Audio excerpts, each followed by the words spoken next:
अफसाना पेश खिदमत है। अफसाने का नाम है आखिरी मंजर फिल्म का। अफसाना निगार है शेख फारूक अहमद। आवाज गजल काजी की। पूरे 3 घंटे की फिल्म था वो शख्स, पल में तोला पल में माशा। अजनबी तो दरकिनार, जानने वाले भी उसे मिलकर हैरान रह जाते। इतनी खूबसूरत हैं आप कि मुझे ये फूल भी आपके सामने शर्मिंदा शर्मिंदा सा लग रहा है। उसने भरी महफिल में हाल में खड़ी सबसे हसीन दोशीज़ा को फूल पेश करते हुए अपने लहजे की सारी शेरीनी घोल दी। दोशीज़ा हंस पड़ी। फिर वो अभी इसी सोच में थी कि क्या जवाब दे कि उसने अपना अगला तीर भी चला दिया। जिसे दुनिया में आप जैसी हसीन रूबरू मिल जाए, वो हूरों को खूबरू क्या जाने।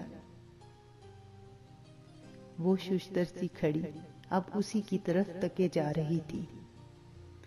महफिल में मौजूद लोग भी अब उनकी तरफ मुतवज्जे हो गए थे।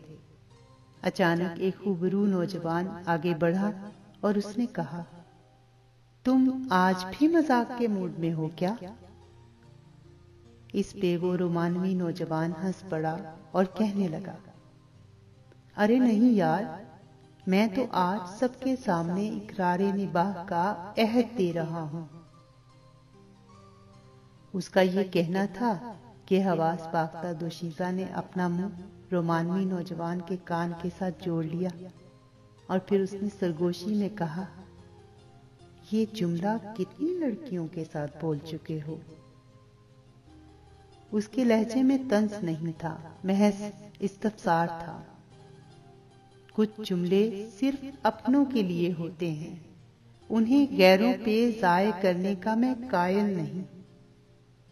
अभी उसके लहजे की पुख्तगी थी कि चेहरे का अज़्म के भरी महफिल में दोशीज़ा ने उसका हाथ थाम लिया और कहा, याद रखना, अगर ये तुम्हारी कोई नई फिल्म है तो इसका अंजाम मेरी जिंदगी का इख्तिताम होगा। हम ऐसा हरगिज नहीं होने देंगे। चंद बुजुर्ग आगे बढ़े और उन्होंने दोशीज़ा के सर पे हाथ रख दिया।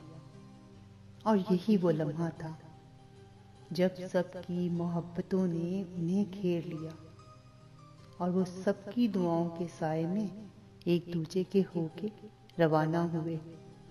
उस रोज 3 घंटे की इस फिल्म नुमा शख्स का कोई सीन उसके काम ना आ सका। शायद हर रोज नई फिल्म डालने वाले शख्स की जिंदगी का ये मंजर कैमरे की आंख या किसी बाहर वाली के लिए नहीं था, बल्कि उस हकीकी आंख के लिए था जो ना सिर्फ कमरे को सजा सकती थी बल्कि घर को भी घर बना सकती थी।